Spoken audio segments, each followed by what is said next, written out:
आपल्याला सर्वांना कल्पना आहे की आम्ही बाळासाहेबांचे पाईक आहोत, बाळासाहेबांच्या मुशीत तयार झालेले शिवसैनिक आहोत आणि आनंद दिघे साहेब यांच्या माध्यमातून एकनाथ शिंदे साहेब हे आता आमचे नेते आहेत आणि एकनाथ शिंदे साहेब जो काही निर्णय करतील आणि घेतील तो आम्हाला मान्य करावा लागेल.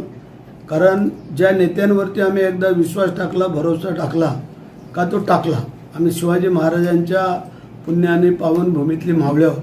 त्यामुळे जे काही आमचे नेते योग्य निर्णय घेतील असं आम्हाला वाटतं आहे.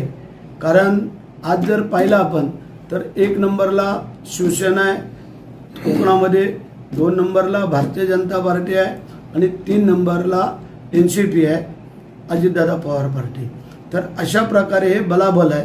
त्याच्यामध्ये आता आमचे जे काही नेते आहेत ते बसून मुख्यमंत्री, उपमुख्यमंत्री आणि सुनीलताई पवार हे तिन्ही दोन्ही उपमुख्यमंत्री आणि मुख्यमंत्री हे बसून योग्य निर्णय काढतील असं आम्हाला वाटतंय. कारण मागच्या वेळेला ही जागा आम्ही राजू साबळेच्या माध्यमातून लढवली होती.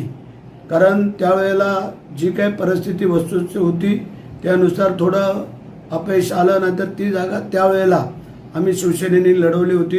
हे आगे तेवढं सत्य आहे. मगाशी आम्ही एका शब्दात सांगितलं आहे, एकनाथ शिंदे साहेब हे आमचे नेते आहेत आणि नेत्यांचा आदेश पाळणं हे आमचं शिवसैनिकांचं काम आहे. कारण जसं बाळासाहेबांचे आत्तापर्यंत आम्ही आदेश पाळत आलो तसे एकनाथ शिंदे साहेबांचे आत्तापर्यंत आम्ही आदेश पाळत आलेलो आहोत.